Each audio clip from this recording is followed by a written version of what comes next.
So when it comes to measuring and managing high performers, find ways that you can build into that remuneration, that rewards package, elements of helping the whole team to achieve.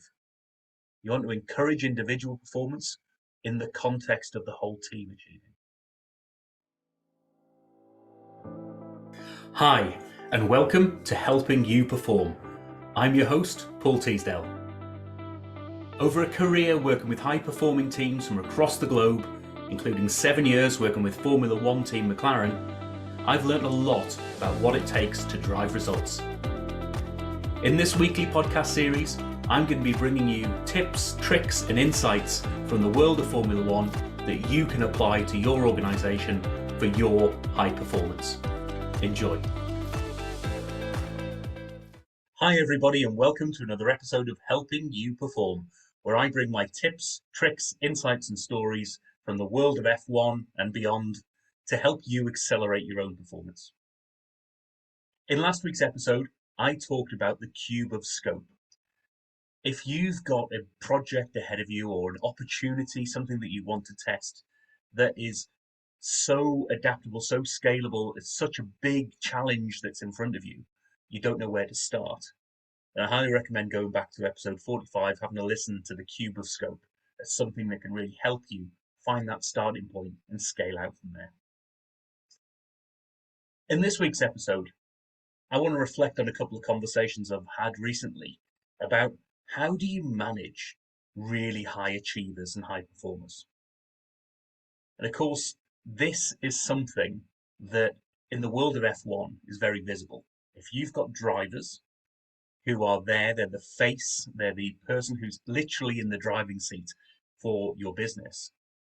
How do you manage such big personalities and people who are so driven and so motivated to continue to bring their own best game and to get them to think in different ways and to make sure that they're doing the right things for you, not just themselves? Now, I saw this problem from a similar perspective in my time in banking. So I worked for a while in a business banking team in New Zealand, and they had a series of business banking support people who were out having their individual patch, their area where they talked to the local businesses and they provided the services and their opportunities. And so it was a bit of a lone wolf role. And what you found was some individuals were really, really high performing.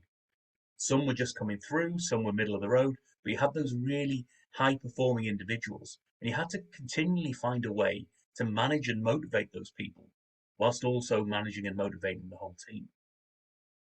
And one of the key insights that I took from that space and saw it as well in the world of F1 is it's critical to understand how you measure and manage and remunerate and reward performance has a huge impact on the behaviors that people are driving.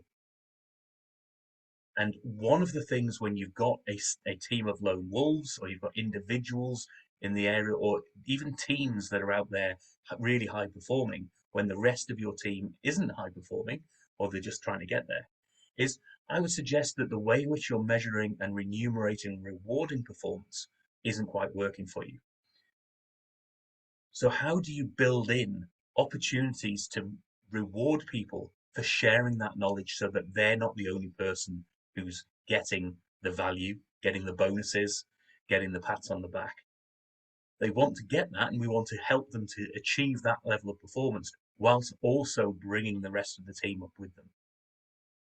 So how do you make sure that you measure your performance and define success in such a way that it enables people to go, just because I've achieved personally doesn't necessarily mean that I'm going to get the biggest bonus out there. Bonuses, in particular, are one way to really help drive performance in certain aspects. I'm not saying they're the right way, but once you put bonuses and remuneration elements in place for people, they will generally focus on the best, the easiest, the quickest way of achieving that particular thing that you've put in front of you.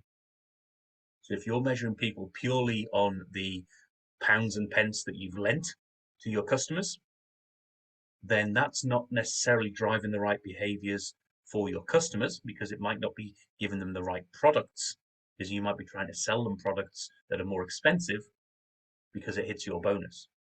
It also might not be the right thing for your business, because those most expensive pounds and pence products might not be the most profitable for your business, or it might not fit in with the strategy of your business in the areas that you're trying to drive.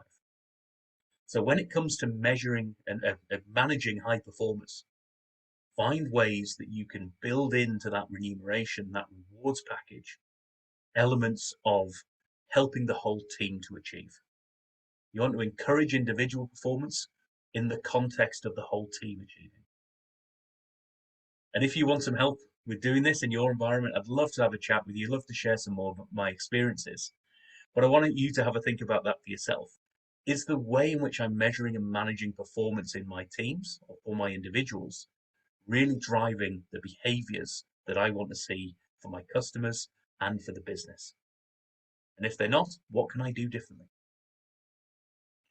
As always, head to paulteasdale.co.uk, set up a free, no obligation 30-minute chat, and we'll have a bit of a discussion about what is your challenges, what are the things ahead of you, how might some of these thoughts and processes help you apply them for your own business and accelerate your own performance. And I'll see you in the next episode. Thank you for listening to this episode of the Helping You Perform podcast. If you found value in this episode, please take a moment to like, share, or review the podcast. You can reach out to me at any time, either through LinkedIn or through my website at www.paulteasdale.co.uk. I look forward to speaking to you in the next episode.